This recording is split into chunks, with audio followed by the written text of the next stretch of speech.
법을 청하는 총법가를 함께 부르겠습니다. 법화경 8쪽을 열어 힘차게 불러주십시오.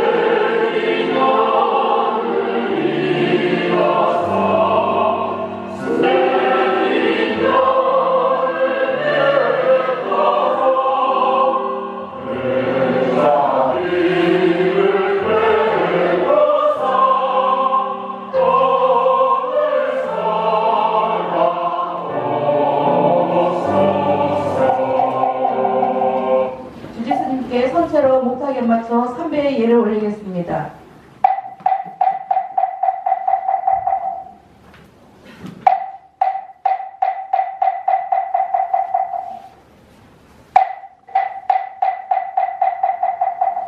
그러니까 율동하고 기다렸어요. 일단 정신 좀 차리도록 그죠?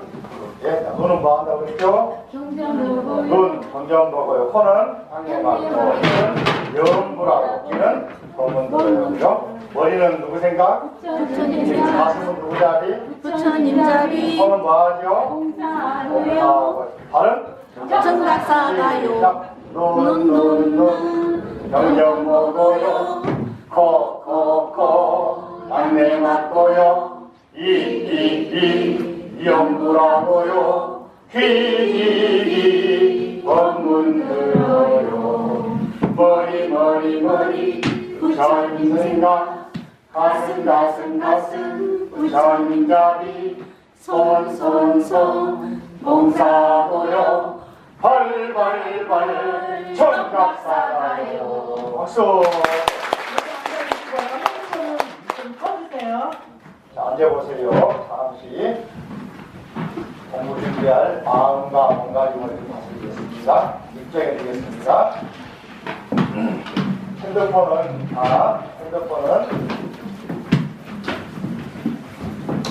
핸드폰은 끄면 더 좋고, 그죠? 진동으로 갑니다. 수업 중에 전화 올리면은 혼자만 아니라 여러분들이 다 신경이 정신이 흩어집니다. 그래서 한번 꺼내가지고 진동으로 다 바꾸세요. 그죠? 그리고 실내 공기가 이렇게 차갑지가 않으니까 더운 오히려 벗어도 괜찮습니다. 자, 아랫배 잠시 이렇게 손을 올리시고 아랫배에다가 호흡을 들이마시면서 관세음보살 부르는 나는 누구인가. 관세음보살 부르는 나는 누구인가. 호흡을 들이마시고 계시면서 합니다. 호흡을 길게 들이마시면서 심호 아랫배를 쭉 들이마시세요. 배가 좀 튀어나올 정도로 천천히 내쉬면서 관세음보살 부르는 나는 누구인가. 관세음보살 부르는 나는 누구인가.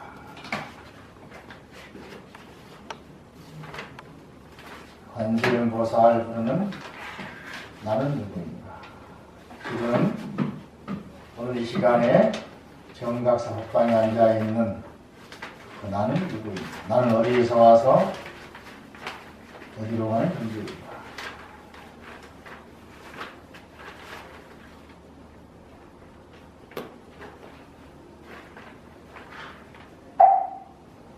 합장하시고 따라합니다. 내 이제 감노의 문을 여나니 내 이제 감노의 문을 여나니 귀 있는 자 들으라 눈 있는 자 와서 보라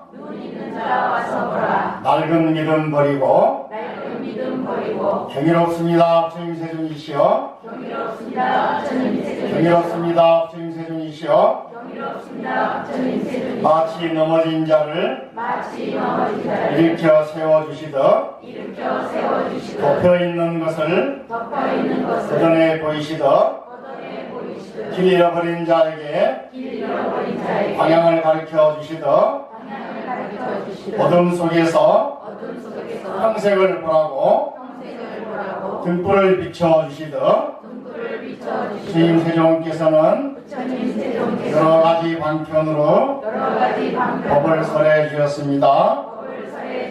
주님 감사합니다. 주님 가르치기 감사합니다. 주님 감사합니다.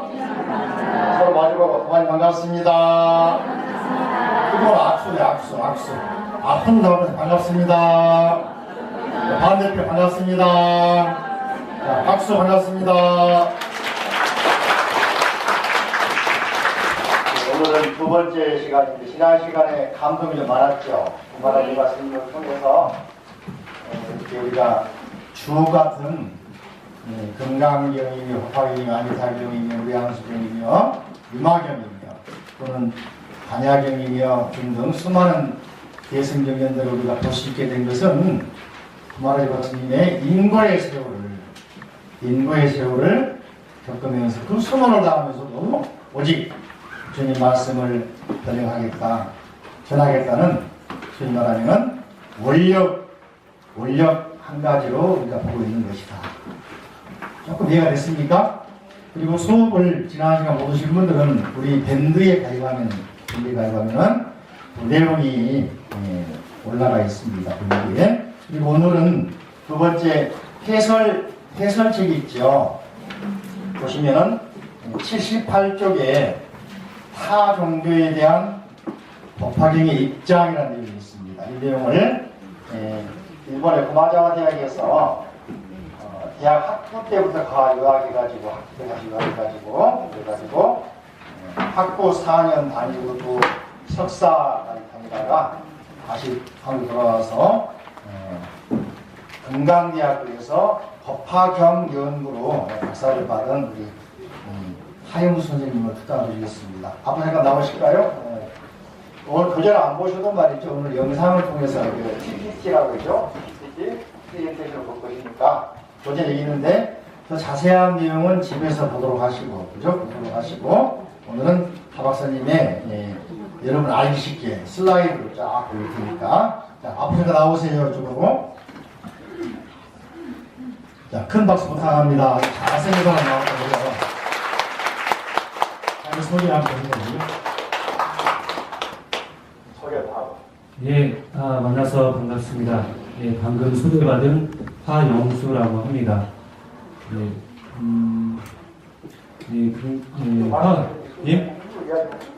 화암불교대학이 굉장히 뜨겁고 또 강의 수준도 높다고 들었는데 직접 이 자리에 이렇게 참석을 하게 돼서 굉장히 뜻깊고 또 감사하게 생각을 하고요.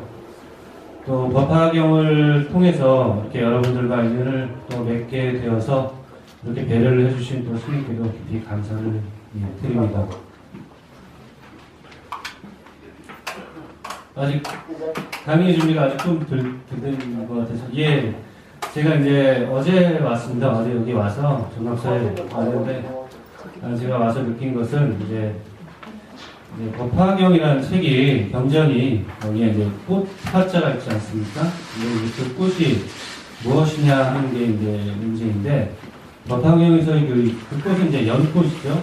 그래서 구마라지 스님께서는 묘법 연화경이라고 연꽃으로 이제 이렇게 번역을 하셨는데 연꽃이고 연꽃 중에서도 백년입니다. 근데 그 연꽃에 대해서 경전에서는 보살도를 수행하는 보살을 연꽃으로 설명을 하고 있어요. 그래서 제가 와서 이렇게 그래서 보살들이 세속에 있으면서 세속에 물들지 않고 세속을 정화시켜 나가는 그 모습을 연꽃과 같다고 경전에서 설명을 하고 있는데 제가 이 정각사 와서 느낀 것은 이곳이 또 이 삼본이라는 이 동네 이 마을에 연꽃과 같은 곳이구나, 이것을 정화시키고 있구나 이런 생각을 이렇게 해봤습니다. 무슨 제가 강의 드릴까요? 제가 이제 아주 좀 서툰 부분도 있을 겁니다. 또 이 슬라이드 강의는 저도 처음이라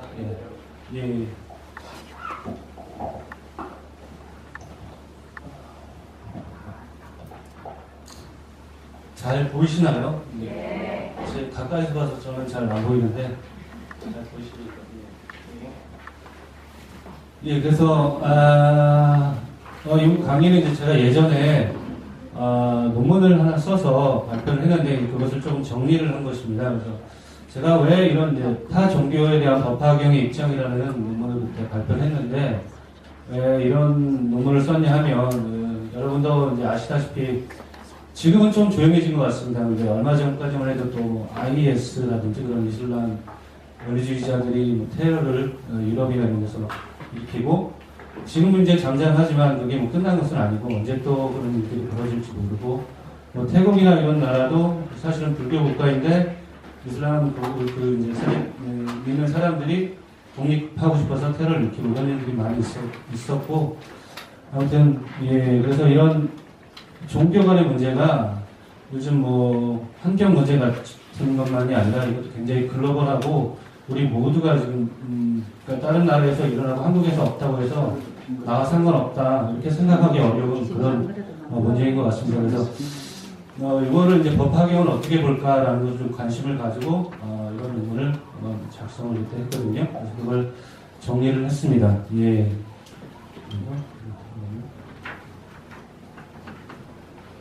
잘 보이시나요? 가까워서 잘 안 보입니다. 예. 그래서 그냥 종교의 일반적인 특징을 좀 보면 종교는 종교 특별한 몇몇 종교 빼고 대부분 좋은 얘기를 많이 합니다. 그래서 사랑이라든지 헌신이라든지 봉사라든지 예, 우리 불교에서는 자비 또 뭐 효와 예 혹은 자기를 극기하는 어떤 자기를 넘어서 극기하는 등 여러 가지 윤리적인 도덕적인 그런 가르침을 많이 이렇게 설명을 하고 그래서 사람들을 교화를 시키는데 이제 한 가지 특징이라고 한다면 그걸 이렇게 받아들이는 사람 사이에서는 굉장히 그런 것들을 나누고 굉장히 화합하고 관용이 서로 관용적인 태도를 보이는데 다른 종교에 대해서는 뭐 좀 나와 다르다, 나와 생각이 다르고 종교가 다르다서 좀 비판적이고 또 배타적이고 또 심할 경우엔 어떤 테러라든지 이런 것까지 일으키게 되는데 그래서 그 안에서는 좋은데 믿는 사람들끼리는 좋은데 좀 한 발만 벗어나면 예, 그러니까 굉장히 어떻게 보면 좀 모순적으로 보이는 것이 우리 안에서는 되게 막 좋아요. 우리 그 종교를 믿는 사람들끼리 좋은데 조금 벗어나면 좀 예, 전혀 언제 이렇게 사랑을 얘기했고 뭐 그런 걸 얘기했냐 싶을 정도로 또 배타적인 모습을 보입니다. 그래서 이런 특징이 좀 있는 것 같아요. 그래서 이런 문제들이 요즘에 또 결코 우리가 무시할 수 없는 그런 사회적인 그런 많은 문제를 일으키고 있는 것 같습니다. 그렇다면 법화경이라는 경전은 어떤 경전일까? 오늘 좀 생각을 해보면 여러분들이 잘 아시다시피 일불승을 법화경의 큰 종지 중에 하나입니다. 일불승. 그래서 이것은 성문이나 연각이나 보살이라는 그 수행도를 각자 닦는 그런 사람들을 부정하거나 그것을 이제 배격하지 않고 그 나름대로 다 부처님 도에 이르는 것이다. 하나의 그 불승, 그것을 일불승이라고 하나 부처님 도에 이르기 위한 과정이고 방편이라는 걸 밝힙니다. 그래서 그것을 이제 천태교학에서는 회삼기라고 합니다. 여기서 3이라는 건 성문, 연각, 보살 이거 셋을 모아서 불승, 1대 불승으로 이렇게 돌이킨다라는 그런 뜻인데 굉장히 포용적인 것을 느낄 수 있습니다. 가르침이라는 것을 확인을 할 수가 있고 또 하나는 이제 방편이라는 것이 방편품이 있지 않습니까? 이 장의 방편품이 있죠. 그래서 방편이라는 건 중생의 근기가 다 다르기 때문에 부처님은 일불승으로 제도를 하고 싶지만 불승으로 제도를 하고 싶은데 중생들이 다 근기가 다르고 성향이 틀리고 좋아하는 게 틀리고 그러다 보니까 쌓아온 업이 틀리지 않습니까? 그러니까 여러 가지가 다 틀리니까 부처님이 하나를 똑같은 걸 줘도 다 그걸 받아 먹을 수가 없는 거죠. 그래서 부처님은 사람이 맞게 다 다양하게 여러 가지 방법으로 교화를 했다는 것을 방편이라고 하는데 여기에서 보면 그러니까 법화경이 방편을 중시하는 방편분이 이제 제 2품에 나오지 않습니까? 그래서 이 굉장히 다양성을 존중하는 태도를 읽을 수가 있습니다. 그래서 크게 말하자면 굉장히 포용적인 태도를 가지고 있다, 법화경은. 그리고 또 하나는 어떤 다양성을 인정하는 어떤 관용적인 입장이 있다라는 것이죠. 그래서 이걸 이제 확인을 할 수 있는데, 그렇다면 이런 것들이 그러니까 불교가 아닌 다른 종교인들에게도 이런 태도가 유지가 될 수 있을까 없을까? 이게 우리 불교 안에서만 이런 것들이 유지가 되느냐, 아니면 불교 아닌 사람에게도 다른 타종교인들에게도 이런 것들이 그 포용성이라든지 이 관용적인 태도가 유지가 될 수 있을까 없을까, 이런 것들이 이제 제가 관심을 가진 부분입니다. 예. 여러분도 궁금하지 않으세요? 예. 그래서 이 법화경은 다른 종교의 문제를 생각하기에 참 좋은 경전이라는 생각을 해봤습니다. 첫 번째 이유는 방금 말씀을 드렸다시피 굉장히 포용적이고 굉장히 또 다양성을 인정하는 그런 관용적인 태도를 지니고 있기 때문에 이런 태도가 어떻게 다른 종교와의 관계를 생각할 때 어떻게 관계될 수 있을까라는 그런 점이 이제 첫 번째로 검토해볼 만한 좋은 어떤 소재를 제공하고 있다고 생각을 할 수 있고요. 또 하나는 이 법화경이라는 것은 뭐 불교의 경전, 여러 경전이 있지만 굉장히 믿음을 중시하는 경전이거든요. 불교는 자주 논의가 있는 게 이게 철학이냐, 종교냐 이런 논의가 좀 자주 있습니다. 그래서 철학이라고도 할 수 있고 종교라고도 할 수 있지만 그만큼 어찌됐건 굉장히 사유와 지식과 그리고 명상 이런 것들을 중시하거든요. 근데 법화경에 들어오면 믿음을 굉장히 중시해요. 그래서 광편품에 보면 사리부라 부처님의 지혜는 난신난해해서 성문 영각들은 알 수가 없다. 이렇게 처음 그 마디로 시작하거든요. 첫 말씀이 그거잖아요. 명상에서 일어나셔서 첫 말씀이 사리부라 이렇게 하면서 부처님 지혜는 난신난해하다 이렇게 시작을 해서 그래서 사리불이 3번 간청을 하니까 그제서야 부처님이 이제 법을 설하시잖아요. 그래서 믿음이 굉장히 중시되는 걸 첫 대목에서도 알 수가 있습니다. 그리고 또 중요한 품인 열애수량품에서도 부처님의 말씀을 부처님은 진실을 말하는 자니까 부처님 말씀을 믿어라라고 3번 말씀하세요. 그걸 그 다음에 이제 미륵보살이 그걸 3번 그렇게 하겠습니다. 믿어라 그렇게 하겠습니다. 3번 한 다음에 열애수량품을 설하시거든요. 그래서 믿음이 전반적으로 굉장히 강조되는 그런 경전이거든요. 그래서 어떻게 보면 굉장히 종교적인 특징이 강하죠. 예, 그래서 타종교의 문제를 검토하기에 매우 적합한 경전이 아닐까 그렇게 생각할 수가 있습니다. 예, 그러면 이제 바로 법화경에서 외도의 문제, 타종교의 문제를 어떻게 다뤘냐. 바로 거기로 바로 곧장 가는 것보다 한번 외도가 뭘 외도라고 하셨나. 석가모니 부처님 당시에 외도가 있었거든요. 네, 석가모니 부처님이 어떤 사람들을 외도라고 했는지 간단하게 한번 살펴보고 그다음 이제 법화경으로 들어가도록 하겠습니다. 그래서 부처님 탄생하신 당시에는 바라문이라고 하는 바라문 종교 아리아의 그 지배 계급의 그 종교들이 무너지고 권위가 무너지면서 여러 자유 사상가들이 많이 출현을 했습니다. 그래서 부처님도 그 중에 한 분이시죠. 그 중에는 이제 혁신적인 여러 가지 사상들이 많이 등장을 했는데, 근데 이제 불교에서는, 초기 불교에서는 그런 사람들의 견해를 62가지로 정리를 해서 나오고요. 그 중에 대표적으로 6명을 특히 지목을 해서 사자를 붙여요. 육사외도. 그래서, 육사? 이렇게 되네요. 예, 육사외도라고 이렇게 해서 대표적으로 어떤 사된 견해를 전하는 스승들이라고 부처님이 이제 지목을 하는 사람들이 있어요. 그래서 도저 6명을 첫 번째가 뿌라나 가사파라고 해서 이 사람은 인보로 그러니까 행위를 행하고 과보를 받는다는 그 사상 자체를 믿지가 않습니다. 인과를 믿지 않는 도덕, 윤리 이런 것들을 부정하는 그런 입장입니다.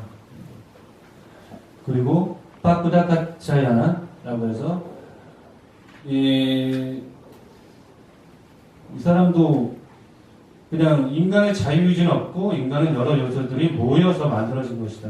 이렇게 얘기를 하거든요. 그래서 자유의지가 없기 때문에 수행도 없고 괴로움에서 벗어나는 것도 없다. 이렇게 얘기를 해요. 그래서 이것도 외도다. 사땡견에다 부처님 얘기를 하십니다. 그리고 마칼리 코살라라고 하고 이건 이제 운명론자죠. 운명론자. 정해져 있다. 정해진 대로 우리 정해진 대로 사는 거지 뭐 노력을 해서 되는 것도 아니고 모든 것이 정해져 있다. 그러니까 받아들이고 그냥 살아야 된다는 그런 운명론자입니다. 예.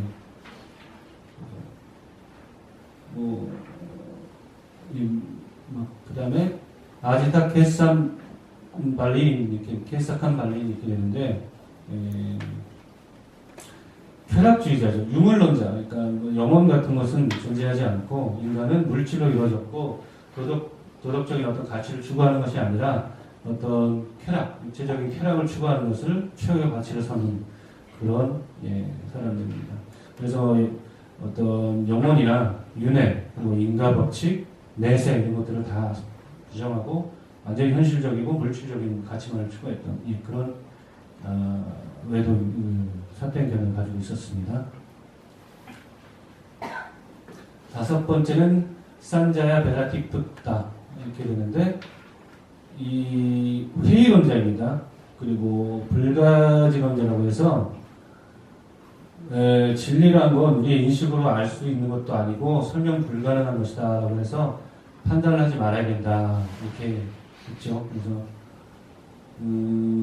이 산자야가 유명한 건 부처님의 수제자인 사리불이나 목걸련은 원래 이제 산자야를 스승으로 공부를 했던 분들이거든요. 그래서 나중에 부처님을 만나서 불도로 들어왔습니다. 그래서 이 불교하고 관계가 깊습니다. 그리고 여섯 번째는 글씨가 좀 작죠. 보이세요? 예.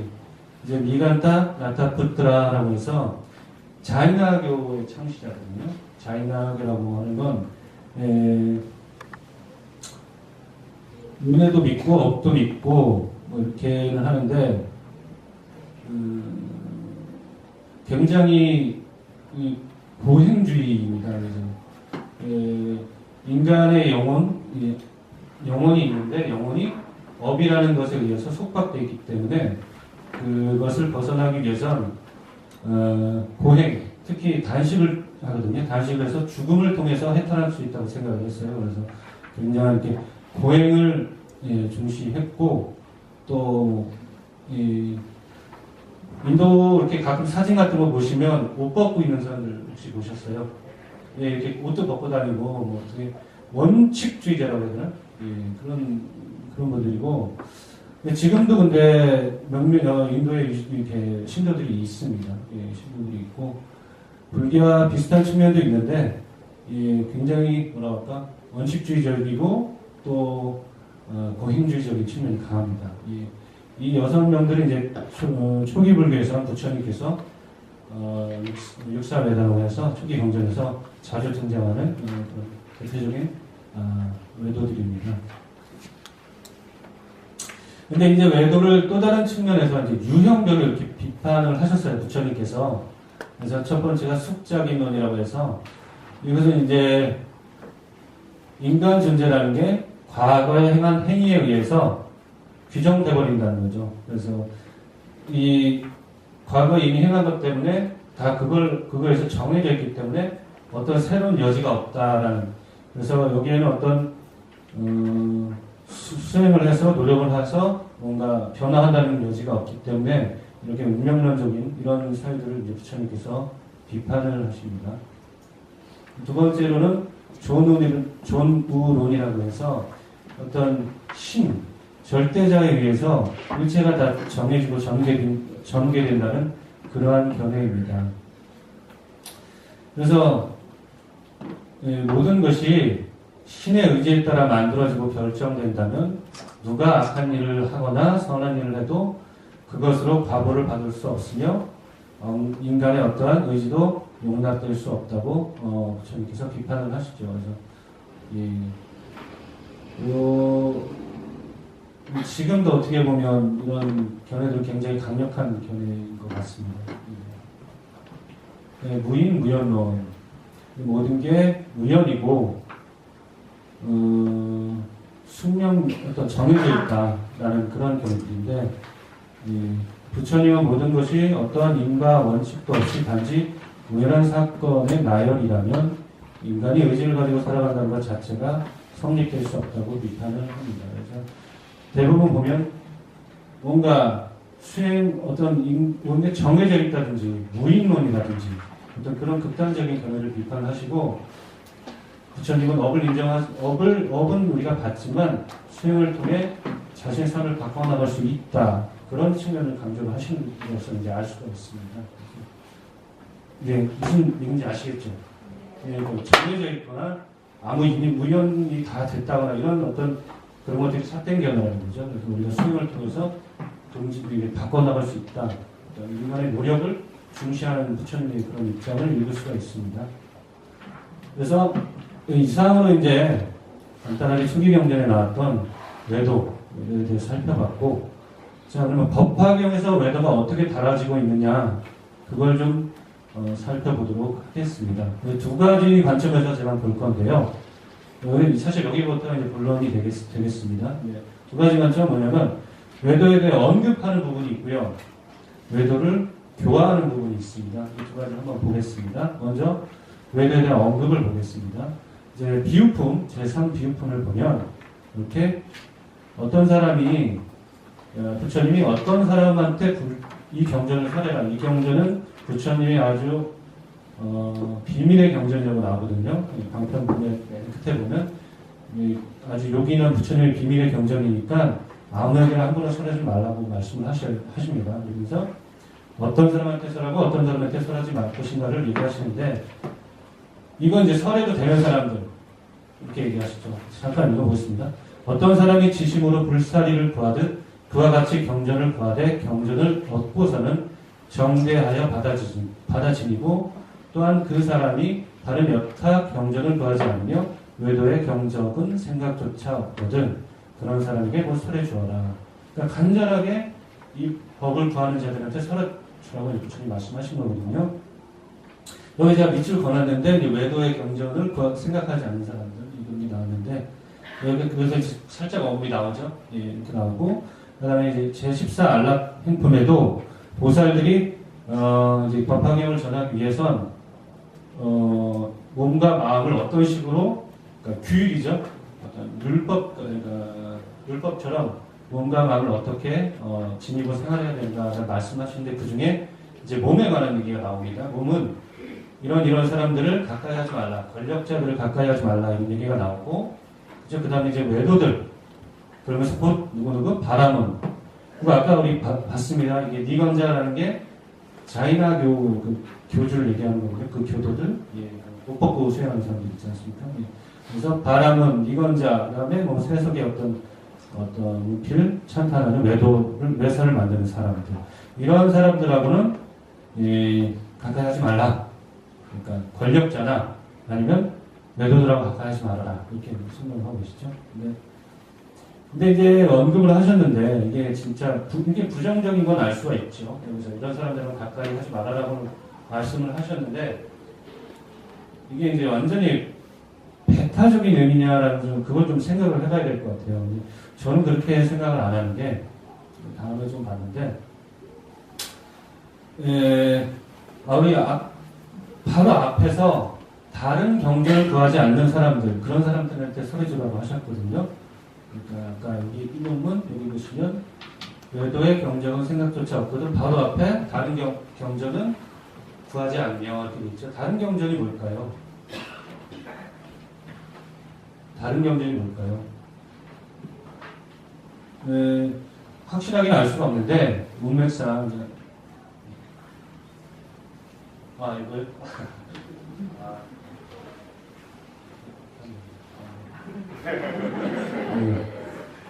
다른 경전이 뭘까? 확실하게는 알 수가 없는데, 문맥상 또 경전을 이렇게 읽어보면, 소승법을 구하지 않는 것이 중요하거든요. 대승법으로 하라고 그렇게 나오시거든요. 그래서 소승의 경전 같은 거를 교승의 경전을 의미하는 것으로 생각이 됩니다. 그리고 뭐 외도의 경전도 그 연장선상에 있는 거지 완전히 배격하고 있다고까지는 그렇게까지는 좀 생각이 안 되고요. 두 번째는 권력자들하고 가까이 하지 말고 외도들하고 가까이 하지 말라고 하셨거든요. 근데 그것도 마찬가지로 거기 이어지는 그 다음 문장이 있어요. 제가 인용은 안 했는데 다음 문장에는 성문의 도에 속하는 비구 비구니 남신자 여신자와도 교류하지 말고 그들과 승방이나 경행 강당에서도 함께 머무르지 말라고 설명되고 있습니다. 말씀드린 거랑 비슷하죠. 소승경전을 말씀드리는데 성문에 속하는 사람들하고 같이 어울리지 말라는 굉장히 좀 그런 태도가 있어요. 그래서 외도를 완전히 배격하라는 의미가 아니라는 게 여기 보면 이런 다음 구절이 있습니다. 그 바라문이 됐건 왕이 됐건 외도가 됐건 어찌 됐건 가까이는 하지 말되 그들이 오면 이렇게 말씀하세요. 바라지 않고 바라는 마음 없이 법을 설하도록 해라. 그러니까 이 법화경을 바라지 말고 그들이 설해줘라. 그러니까 그들한테 일부러 막 같이 가서 친해지려고 하지 말더라도 그들이 가까이 오면 법을 구하면 법을 언제든지 설해줘라 이렇게 말씀하시고 계시거든요. 그래서 이 외도에 대한 부정적인 언급이 있는 건 맞는데 그렇다고 완전히 배격하는 것이 아니라 그들이 오면 언제든지 법을 설해줘라 이렇게 말씀하고 계세요. 그래서 외도에 대한 언급을 보면 약간 부정적인 건 명확하지만 완전히 배격하고 있지는 않다는 그런 걸 읽을 수가 있거든요. 그러면 외도에 대한 교화를 한번 보겠습니다. 우리 이제 외도에 대한 교화를 암시하는 부분들이 나옵니다. 그게 어디냐면 제24 요음보살품입니다. 요음보살은 타방세계의 보살이에요. 여기 사바세계의 보살은 아닙니다. 타방세계의 보살인데 근데 여기에서도 종종 몸을 나타내서 교화를 했다고 해요. 근데 그 교화가 어떻게 하냐면 온갖 몸을 나타내서 교화를 하세요. 범천왕의 몸을 나타나기도 하고 제석천의 몸을 나타나기도 하고 바라문의 몸을 나타내기도 하고 비구비군이 우바세 우바의 몸을 나타내고 심지어는 왕의 후궁에서 여인의 모습으로도 변해서 경술한 몇 개도 있습니다. 근데 여기서 볼 것은 이렇게 범천왕 이게 외도의 신이거든요. 외도의 최고 신이죠. 바라문계의 최고 신이죠. 범천왕의 모습으로 교화를 하기도 하고 바라문은 외도의 사제입니다. 오늘날 치면 목사님 같은 분인데 외도의 사제의 몸으로도 교화를 하신다고 되어 있죠. 그러니까 이런 식의 어떤 외도의 모습을 통한 교화가 암시가 되고 있어요. 이게 이제 그 다음 품은 이어지는 관세음보살 보문품 우리 불자님들이 널리 독송하는 관세음보살 보문품인데 관세음보살도 마찬가지로 여러 가지 몸으로 중생을 제도하세요. 근데 범천왕의 몸으로 제도자를 제하다는 범천왕의 몸으로 설법하고 바라문의 몸으로 제도자야 할 자들에게는 바라문의 몸으로 설법한다 이렇게 되어 있어요. 그러니까 이런 걸 보면 외도의 모습으로 교화하는 경우가 종종 있다는 걸 알 수 있죠. 외도의 모습으로 나타나서 다시 불법으로 인도하는 것이죠. 이런 것들을 그러니까 외도의 모습으로 나타나서 교화하는 사람은 외도이겠죠. 그 사람은 그렇죠. 외도의 내가 신이나 외도의 사제의 모습으로 나타나서 교화했으면 그 사람은 아마 외도일 거죠. 외도인데 끌고 가겠죠. 이런 식으로 이제 이렇게 해서 불도로 인도하는 다양한 교화가 설해지고 있습니다. 불보살의 강편이죠. 보시면 특징을 집어보면 요음보살과 관세음보살은 다양한 신체를 나타내서 중생을 교화를 하는데 그 중에는 외도의 신이나 사제의 모습도 포함이 되어 있다는 걸 확실하게 알 수가 있습니다. 그리고 이제 경전에서 말하는 게 그와 같은 다양한 몸을 나타내서 방편을 쓰는 거죠. 다양한 몸을 나타내서 중생을 교화하는 그 삼매가 있다고 합니다. 삼매가 있다고 하는데 그 삼매를 현, 일체, 색신, 삼매라고 합니다. 보시면 일체 모든 색신 몸을 나타내는 삼매죠. 모든 몸을 필요에 따라 나타내서 교화하는 삼매입니다. 이것을 두 분 다 증득했다라고 설명하고 있어요. 그런데 또 재밌는 거는 그 앞에 우리가 24, 25품을 봤습니다. 이게 무용보살품이 24고 안전보살이 25인데 23품에도 야광보살 본사품이 있어요. 여기에는 이제 소신공양 아시죠? 몸을 태우는 공양. 소신공양이 설해진 걸로 유명한데 여기에도 이 야광보살이 전생에 마찬가지로 현, 일체, 색신, 삼배를 얻었다고 설명이 되고 있습니다. 그래서 마찬가지로 현, 일체, 색신, 삼배를 얻었으면 다양한 모습으로 방편을 서서 중생을 제도했다라는 걸 제가 추측을 할 수가 있는 거죠. 그리고 나서 27품에 외도를 실제 교화하는 예가 나타납니다. 보시면 27편, 제27 묘장엄한 본사품에도 외도교의 실제 예가 설해지고 있습니다. 어떤 내용이냐면 아버지 묘장엄 왕은 바라명교를 아주 깊이 신봉했던 골수 신자였어요. 아주 깊이 신봉을 했는데 이들을 교화하기 위해서 정장, 정안 이 두 아들 사실은 보살입니다. 보살인데 이 두 아들이 신통력을 보여서 아버지를 불도로 이끌어서 이제 아버지가 마침내 출가를 하게 됩니다. 법화경을 듣게 돼요. 이런 예가 나옵니다. 그런데 이런 표현이 재밌어요. 보시면 이 정장, 정안 이 두 보살이 어떻게 탄식을 했는가 하면 저희들은 법왕의 아들이거늘 법왕이 부처님이지 않습니까? 저희들은 부처님 아들인데 어찌해서 이 삿된 집에 태어났습니까? 라고 탄식을 해요. 그러니까 바람을 믿는 집에 외도 집에 태어났다는 게 이제 그래서 자유롭게 부처님 법을 들으러 갈 수도 없고 출가를 못하고 지금 이러고 있다는 게 답답한 거죠. 그래서 이렇게 탄식을 했어요. 어째서 저희는 법왕의 아들인데 어째서 이 삿된 집에 태어났습니까? 이게 이렇게 나오죠. 근데 결국 어떻게 됩니까?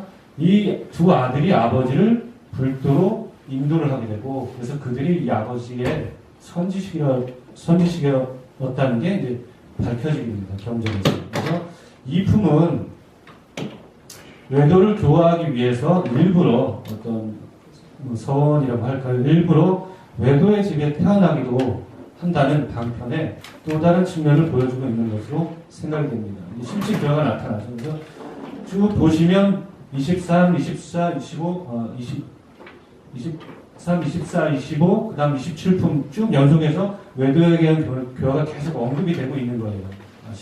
아시겠죠? 예. 그래서 외도에 대한 종합적인 검토를 한번 해보자면 외도에 대한 부정적은 있어도 동시에 외도에 대한 교화가 실제로 설해지고 있다는 걸 확인을 할 수가 있습니다.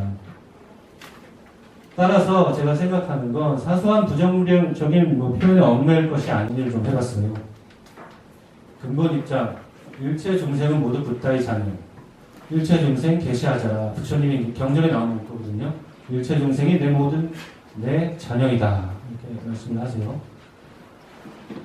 모든 중생이 성불할 수 있다는 걸 이제 일불승이라고 저희가 부릅니다. 경전에서 이렇게 말씀을 하시는데, 또 경전에 아주 자주 나오는 표현이 부자 관계로 중생과 부처님 관계를 설명을 해요. 부자 관계. 이런 부자관계 설정은 법화경의 아주 두드러진 특징 중에 하나입니다. 다른 경전은 이런 표현이 그렇게 많이 나오지 않아요. 초기 경전에 조금 나오는 건 있는데 다른 대승경전에 어느 정도 나올지 제가 정보는 모르겠는데 이렇게까지 많이 또 빈번하게 자세하게 나오는 데가 없습니다. 이게 글씨가 굉장히 작아서 잘 안 보이시죠? 제가 이걸 읽어드리겠습니다. 비유품만을 보더라도 비유품이라고 하는 건 방편품 다음에 비유품이거든요. 비유품만 보더라도 부자 관계에 대한 언급이 5번이 나와요. 비유품 한 품 안에서 5번이 나오거든요. 그래서 제가 5번을 뽑아봤어요. 자, 이렇게 읽어보겠습니다. 사리부리여 열애 역시 그와 같으니 열애는 곧 일체 세간의 아버지이니라. 두 번째는 나는 중생의 아버지다. 이게 2번 나와요. 나도 또한 그와 같으니 성인 중에 가장 존귀한 세간의 아버지이며 일체 중생은 모두 나의 자녀이니라. 여기 있죠. 일체 중생 계시 오자로 되어 있네요. 일체 중생이 모두 나의 자녀이다라고 설명을 하고 부처님 밝히고 계시죠. 너희 모든 사람은 나의 자녀이며 나는 곧 아버지이니라. 예. 여기도 이렇게 나오죠. 이걸 다 검토를 해서 종합을 하자면 이렇게 됩니다. 부처님은, 석가모니 부처님은 일체 세간의 아버지이시고, 그러니까 일체 세상, 사바세계의 아버지시죠. 일체 세상의 아버지이시고, 일체 중생은, 우리 사바세계에 있는 모든 중생은 모두 부처님의 자녀이다. 이렇게 됩니다. 여기는 일체라는 말이 중요하거든요. 전부 부처님 자녀이기 때문에, 네, 이게 중요합니다. 참고로, 법화치류라는 것이 법화경에 7가지 비유가 나오는데, 그 중에서도 화택류, 불타는 집의 비유가 있고, 또 궁자 비유, 가난한 아들의 비유가 있고, 의자유, 그러니까 의사와 아들의 비유가 있는데, 여기서도 다 이 법화치류의 7가지 비유 중에 3가지가 부자관계를 전제로 해서 비유가 전개되고 있다는 특징이 있습니다. 그래서 부자관계가 굉장히 많이 나옵니다. 비유품에서만 나오는 게 아니라 그 뒤에서 계속 나와요. 예. 그래서 일체 중생이 모두 부처님의 자녀라면 외도는 어떻게 되냐? 외도도 당연히 부처님의 자녀가 되겠죠. 일체라고 분명히 말씀하셨고 사바세계 전체라고 얘기를 했기 때문에 외도도 분명히 부처님의 자녀라고 봐야 될 겁니다. 예. 우리는 보통 법화경을 보시면 앞에 부분은 주로 설법에 듣는 대상이 주로 누구가 되죠? 주로 성문 제자들한테 설법을 하세요. 사리불이라든지 가전연이라든지 가섭이라든지 성문 제자들 비구들한테 설법을 하세요. 그리고 뒤에 부분 법사품 지나면 보통 누구를 대상으로 설법을 하시냐면 보살들을 지칭하세요. 보살, 마하살 이렇게 설법을 하시거든요. 그런데 23분 이후에는 우리가 앞서 봤듯이 외도에 대한 교화를 암시하거나 실제로 외도를 교화하는 내용들이 설명이 되고 있어요. 저희가 확인을 했죠. 아까 외도에 대한 교화를 저희가 확인을 했지 않습니까? 그래서 이것은 붓다가 일체 세간의 아버지이며 일체 중생은 붓다의 자녀라는 경전의 메시지와 이렇게 부처님이 자 이렇게 생각을 해보시죠. 부처님이 일체 세상의 아버지이고 일체 중생은 부처의 자녀라고 여러 차례에 걸쳐 설법을 하셨는데 한마디로 말해서 부처님의 직계 제자, 그러니까 성문 제자죠. 사리불 뭐 이런 뛰어난 제자들이나 아니면 보살들한테만 설법을 딱 하셨어요. 그리고 설법을 이 뒷부분이 만약에 없다고 생각해 보시면 어떻게 되냐면 일체 제자는 일체 중생은 다 내 제자다, 내 자녀다라고 말씀을 하시고 그 다음에 제자들한테만 설법을 하고 그 뒤에 아무것도 안 하시면 말이 좀 안 맞게 되는 걸 알 수가 있어요. 왜냐면 일체 중생이 다 내 자녀라고 했는데 실제 설법이 제자들한테만 끝났다면 일체라는 말이 뭔가 제대로 맞지가 않잖아요. 무슨 얘기인지 아시겠어요? 예. 그런데 이 뒷부분을 자세히 보면 외도에 대한 교화가 설해지고 있고 실제 그 예가 설해지고 있지 않습니까? 이걸 보면 이걸 다 반영을 하면 일체가 다 부처님 자녀가 맞구나라는 걸 알 수가 있죠. 외도도 다 교화를 대상으로 해서 교화를 하는 것을 설명을 하고 있기 때문에. 예, 이게 이제 경전 가지고 이제 제가 설명을 드린 거고, 두 번째는 이제 주석서를 조금 보려고 합니다. 시간이 괜찮습니까? 예. 법화경은 이제 엄청난 대단한 주석가들이 많이 저술을 남겼어요. 근데 주석가들에 의해서 모든 선이 종국에는 성불이라는 결과로 귀결됨을 밝히는 경전으로 이해되어 왔습니다. 이것을 만선 동기라 합니다. 만선, 모든 선이 동기 똑같이 돌아간다. 어디로 갑니까? 성불로 갑니다. 모든 선이. 그래서 만선 동기라고 옛날부터 이해를 이렇게 법화경은 그렇게 이해를 해왔습니다. 제가 실제로 살펴보겠습니다. 자, 법은이라는 스님은 이번은 굉장히 유명한 분입니다. 천태지휘 스님 전에 그 전에는 이분이 최고의 대가였습니다. 법은은 법화의기를 남기셨는데 여기에 이제 경문을 잠깐 읽어보면 인을 밝히니 만선을 거두어 하나의 인으로 삼고 과를 말하니 또한 위의 비유에 의해 드러난 수의 2배인 것을 궁극적인 과로 삼는다. 인이란 건 성불의 인입니다. 성불의 인은 만선을 거두어서 하나의 선이 되는 것이다. 하나의 인이 되는 것이다. 무슨 인? 성불을 위한 인이고, 과라는 건 불과죠. 성불을 이룬 과. 과를 말하니 이렇게 위대한 뛰어난 과를 얻게 되는 것이다. 그러니까 부처님 수명이 매우 길다는 얘기거든요. 자, 여기를 보면 모든 선이 하나의 인, 즉 성불을 위한 인임을 여기 밝혀내고 있습니다. 아시겠죠? 모든 선을 거두어 하나의 인, 성불의 인으로 삼는다. 근데 이제 외도에 대한 말이 명확하진 않죠. 뭐 외도까지 들어가냐 아니면 불교 내에서 얘기냐 이게 명확하진 않아요. 근데 다음 구절을 보겠습니다. 원효스님.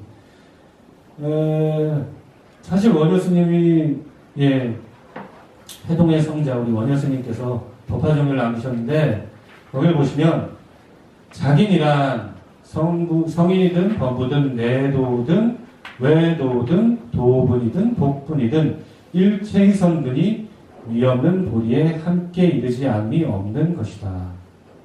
자, 모든 선이 외도의 선까지 포함이 되죠. 내도라는 것은 불교입니다. 내도. 우리 불교를 말하고 외도라는 것은 외도죠. 말 그대로. 이 타종교죠. 모든 선, 그것이 도리에 이르지 않는 것이 없다. 성불로 이어지지 않는 것이 없다. 자, 외도의 선을 포함한 모든 선이 성불의 원인이다. 아주 명확하게 밝히고 있습니다. 그래서 우리 불교도 안에서 부처님을 대상으로 하거나 스님을 대상으로 하거나 아니면 이 신도분들끼리의 어떤 불교도 안에서의 선뿐 아니라 혹은 불교도로서의 선뿐만 아니라 외도의 선까지도 도리에 이르지 않음이 없다. 일체의 선이 다 도리로 이어진다. 아주 명확하게 만선이 성불로 이어진다라고 아주 명확하게 말씀을 하고 계시죠. 또 하나를 보면 이건 좀 이론이 긴데 결국 선이 무엇이냐라는 문제를 원효스님 이렇게 보세요. 선이 뭐냐? 착할 선자 아닙니까? 착할 선. 선이 뭐냐? 내도와 외도의 일체 선근이 모두 불성으로 나와서 똑같은 그 본원으로 돌아간다. 이렇게 설명하고 계세요. 그래서 외도를 포함한 모든 선의 근원, 그 바탕은 불성이다. 그러니까 선은 불교 내외가 상관없이 불성을 바탕으로 나간다는 거죠. 이게 선한 마음. 아무튼 요 구절은 아마 앞에 구절을 뒷받침한 그런 말이에요.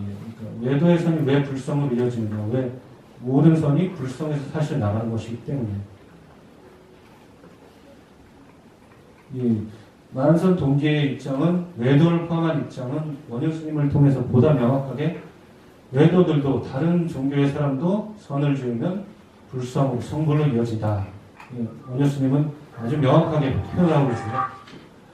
그러면 이것이 사실 좀 이해하기 어려울 것 같아요. 그렇죠?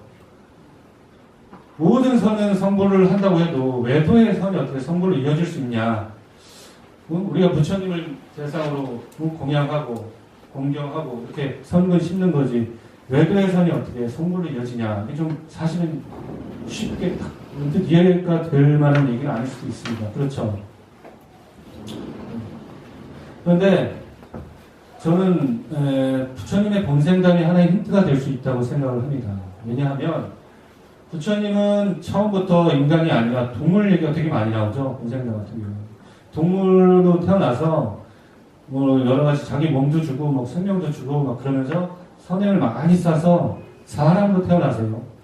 뭐 사람으로 태어나서 뭐 항상 좋은 일만 한 건 아니고 또 가끔 실수가 와서 다시 또 지옥도 가고 그러시지만 다시 거듭 수행을 해서 이제 선해라는 바라문이었을 시절에 연등불을 만나서 수기를 갖게 됩니다. 그래서 이걸 가만 보시면 부처님도 뭐 처음부터 불교도로 머리 태어나실 때부터 불교도가 아니라 계속 선을 쌓아서 결국엔 인간 몸 받고 그래서 부처님을 만나게 돼서 수기를 갖게 되죠.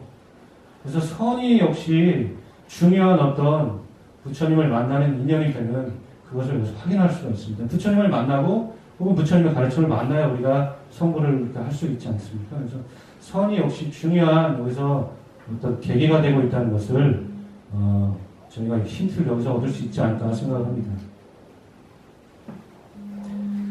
정리를 하자면, 아까 쭉 말씀드렸던 내용이고요. 그래서 법화경은 일체 중생이 모두 부처님의 자녀라고 명확하게 아주 여러 차례 밝히고 있습니다. 여기에는 물론 외도들도 포함이 됩니다. 그리고 실제로 경전에서는 여러 보살들이 외도의 모습으로 중생을 제도하거나 또는 외도의 가정에 태어나서 불도를 가족들을 인도하는 내용이 실제로 사해지고 있습니다. 그래서 법화경은 법화경의 입장에서 보면 부처님의 자녀가 아닌 사람은 없다는 것을 저희가 확인을 할 수가 있습니다. 그래서 기독교에서는 하나님 자녀라고 하는데 사실 저희 법화경을 좀 놓고 불교를 세상을 보자면 부처님 자녀가 아닌 사람이 없는 거죠. 예. 그리고 두 번째는 법화경은 만선동기교라고 해서 특히 원효스님의 해석은 불교 내를 만만한 모든 선이 성불의 원인이 됨을 명확하게 밝히고 있습니다. 그래서 이는 윤리 도덕적인 선을 추구한다는 관점에서 다른 종교를 인정할 수도 있겠다. 이렇게 우리가 이걸 생각할 수가 있겠습니다. 그래서 제가 다시 방편의 얘기로 들어가서 제가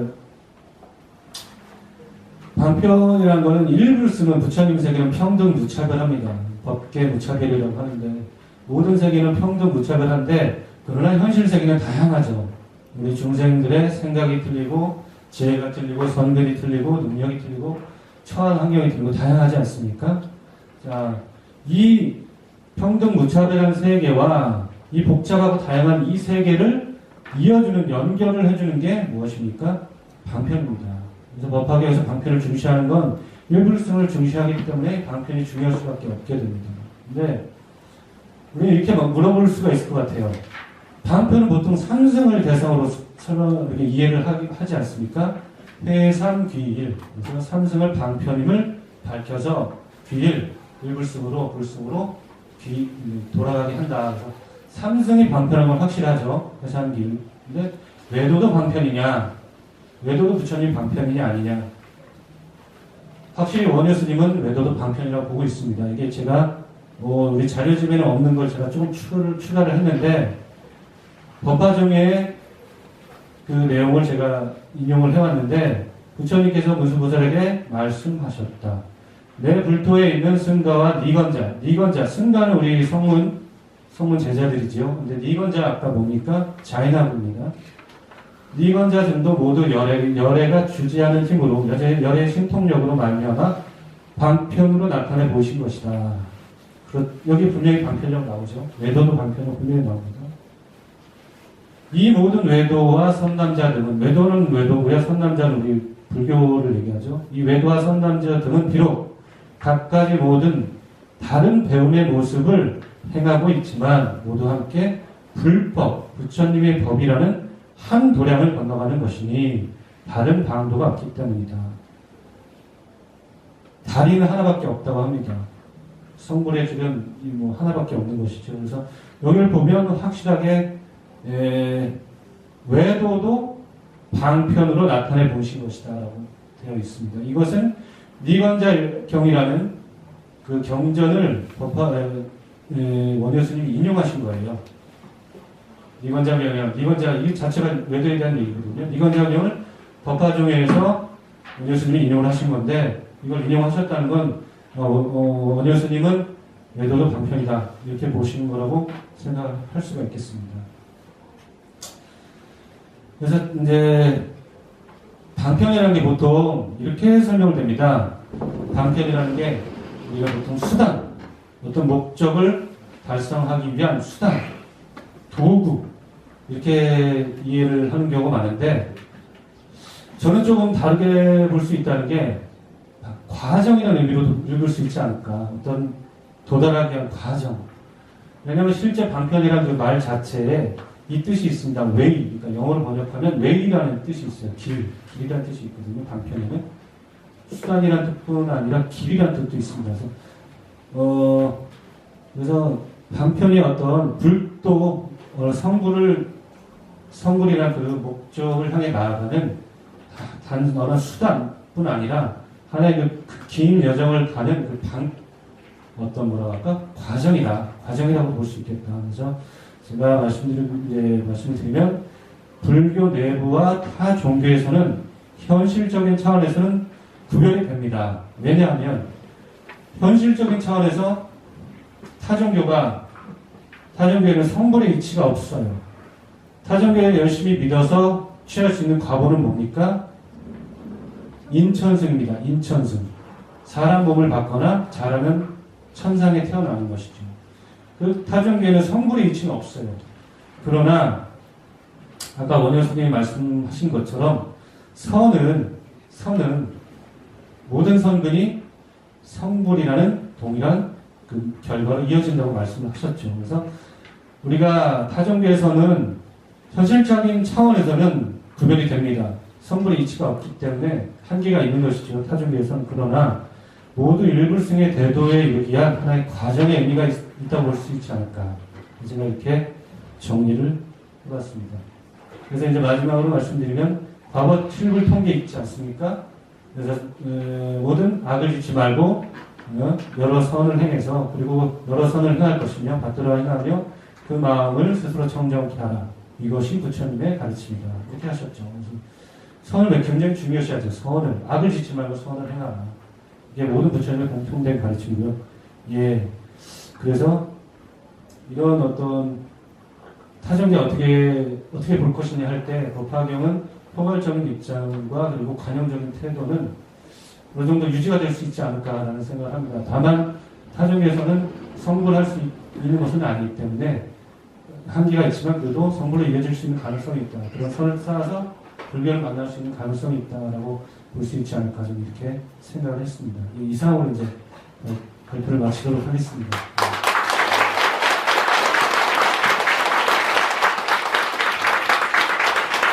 그렇습니까? 네.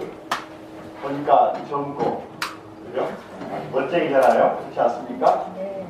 혹시 여기 강의 들으시면서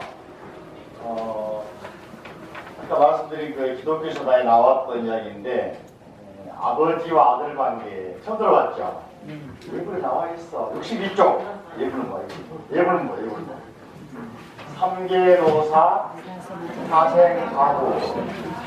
그죠? 선생님은 삼계 중생들을 잘 인도하시는 분이고 또 뭐라 했어요? 사생의 자비로운 아버지다. 사생은 태생, 난생, 습생, 화생. 이게 다시 말하면 사람뿐만 아니고 모든 생명이 있는 존재들의 아버지다 그 말이거든요. 이 말 따서 예수 기도 지팡하는 거야.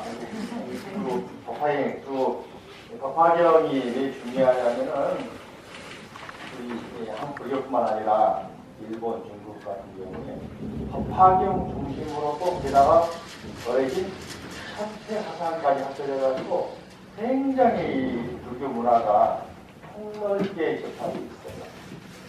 중국이나 일본 가면은 그런 사찰들 가면 법화경이 다 보일 정도로 눈에 보일 정도로 화려하고 또 현실감 있고 또 굉장히 살아있단 말이죠. 대표적으로 우리나라에서도 여기 교재에 보면 교재 불국사에 무슨 탑 있죠? 다보탑, 석가탑, 석굴암. 절에 가면은 대웅전, 그죠? 그리고 이제 예불문에 보면은 10대 제자, 16성, 500성, 독수성, 1200세대 아라한. 법화경 물론 많은 게 나오지만 법화경 직접만 나온단 말이에요. 영산 당시 수불부처, 영축산이에요. 또 여러분 알고 있는 절에 가면 음악 있죠? 영산 해상가. 들어봤어요? 네. 들어봤슈? 네. 또 영산제. 들어봤어요? 보이시죠? 그러니까 법화경 문화가 굉장히 우리 주변에 불교 문화의 굉장히 핵심이고 보편화되어 있는데 이거는 뭐냐면 우리가 안 배우니까 몰라. 그렇죠? 그리고 이제 아까 말씀드린 만선봉 누구나 선불할 수 있다. 타종교인도 어떻게 뭐라 그러죠? 스님이 전생에 동물이다가 복지에서 인간 됐다가 타종교인 됐다가 또 본문 깨달아서 살리잖아요. 그러니까 타종적인 우리가 무시하지 말고, 응? 속으로, 응? 편하면 싸울지 모르니까 너는 원래 저희 마음이야. 너 나를 만나기 잘 다행이야. 언젠가는 승부할 거야. 그죠? 아까 그 정한이라고 하는 아들이 아버지를 좋아하잖아.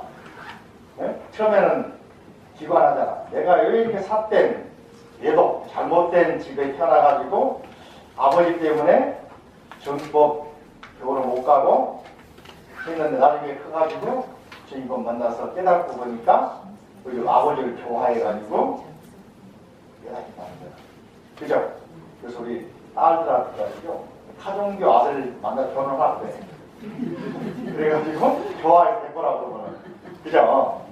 그런 사람 많이 있어요. 그죠? 자, 오늘 강의 들어보시고 한 시간 짧게 이렇게 짧게 했는데 그 분도들이 없이 이렇게 오래난 교수들은 잔소리하다 보면은 빠져버리는데 우리 하윤수 교수님은 정확하게 하다 보니까 시간도 딱 맞춰서 있고 핵심만 딱 했는데 물론 어려울 수도 있어. 그렇지만은 조금만 관심이 있으면 알 수 있는 내용이고 여기 보면은 아까 육사일로 가는 데에서 요즘 기독교처럼 전으로 모든 게 신의 뜻이 있었어요.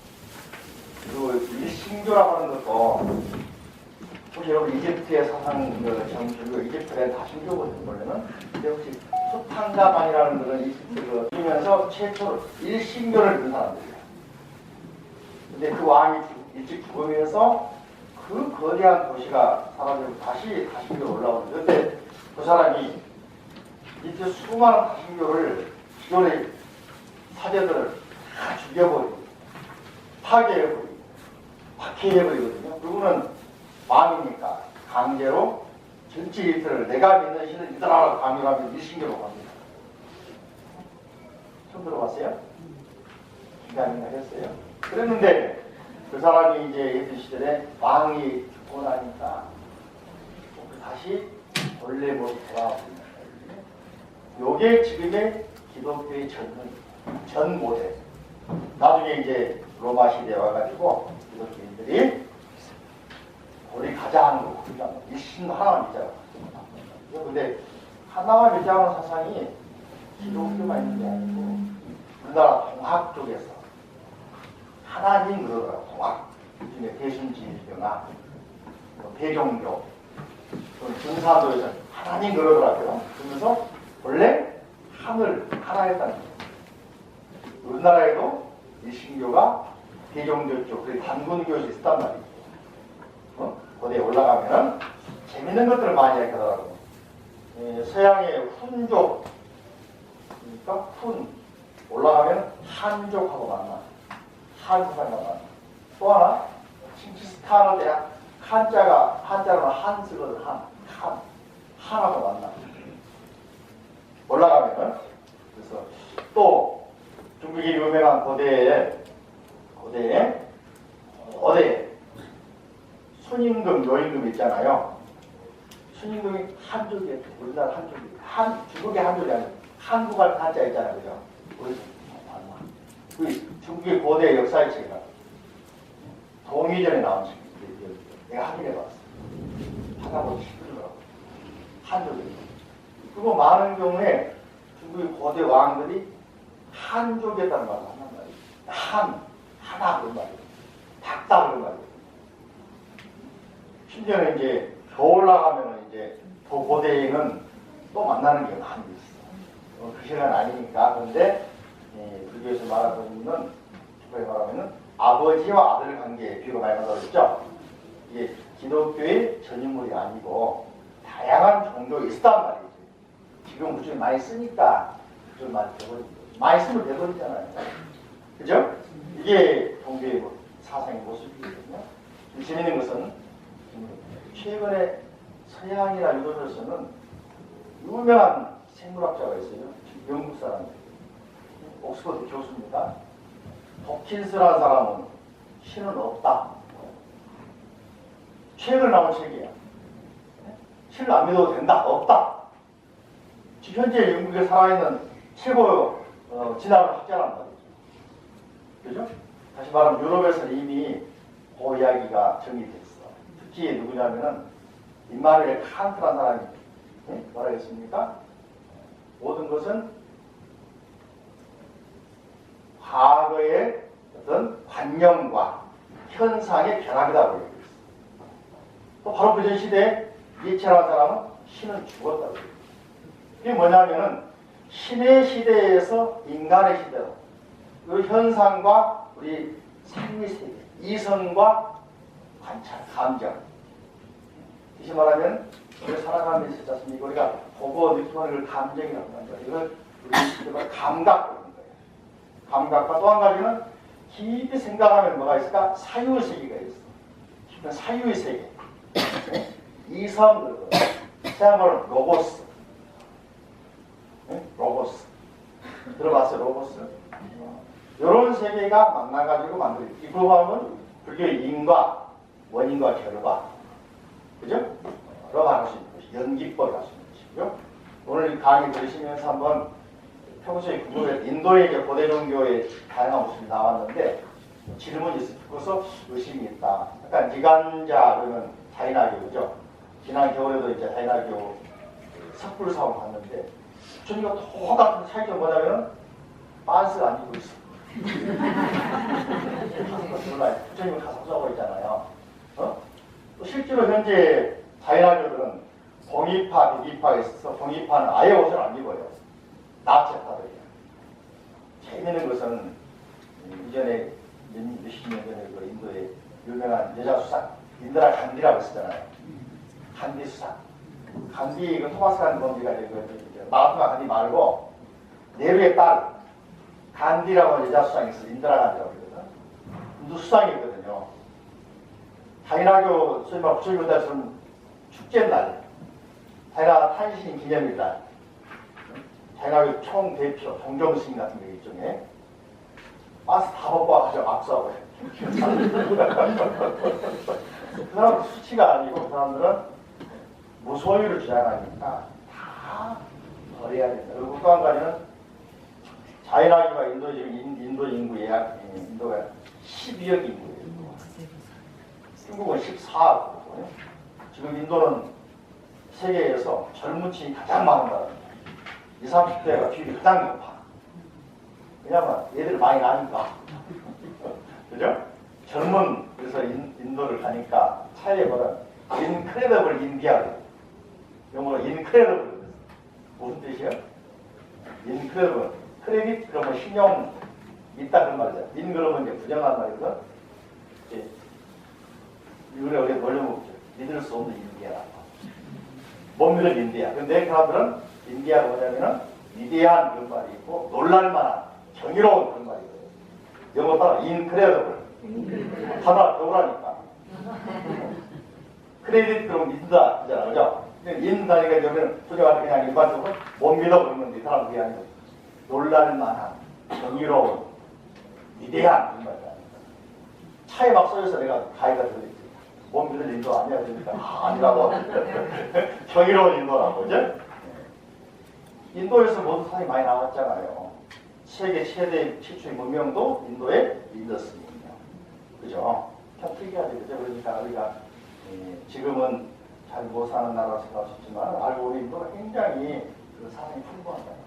지금도 인도는 이제 자인학교도 있고 소수지만 자인학교들은 살생을 엄격히 규제하고 있어요. 살생.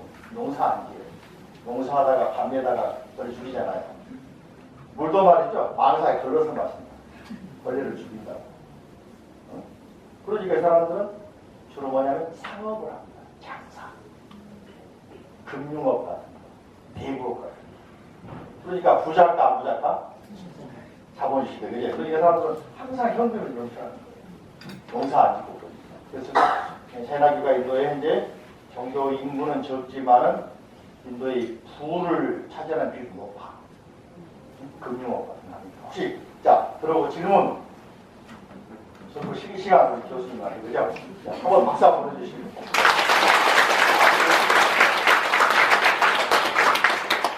질문 혹시 궁금한 거 있습니까? 급하게 재밌을 것 같아요?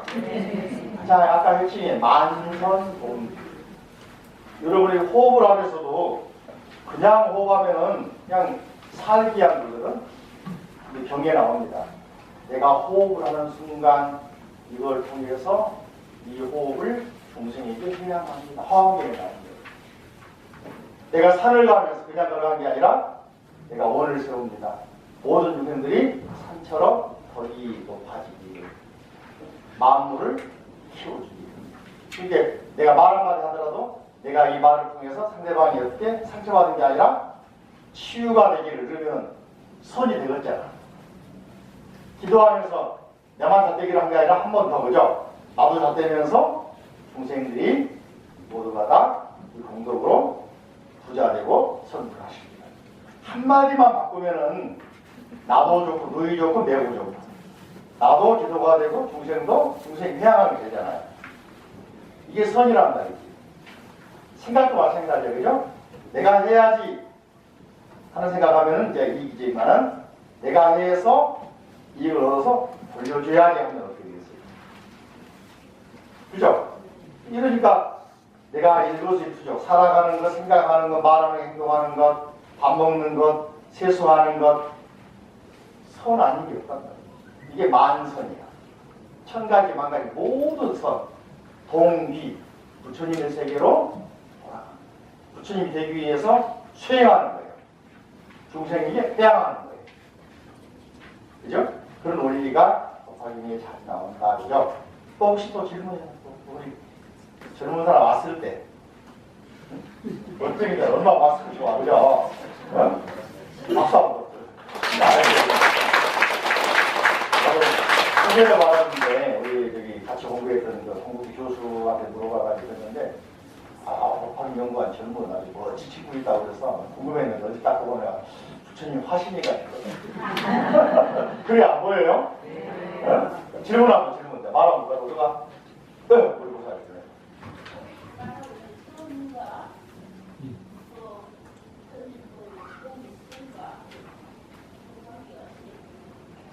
공기요. 선과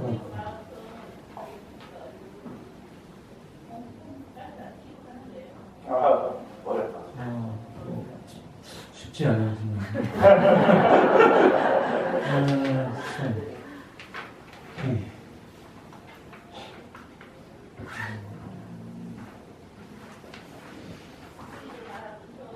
예.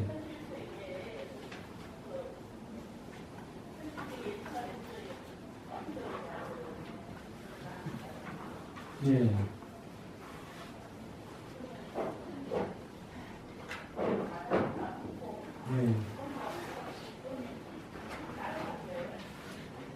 법화경에는 반야사상이 깔려 있죠. 그래서 보통 그런 공이라는 표현이 나오기도 하고, 그리고 전통적으로는 진공묘유라고 합니다. 그래서, 공하면서도 존재하는 덕분. 그 선의 문제를 말씀하셔서 선과 공을 제가 어떻게든 연결을 아직 안 시켜봐서.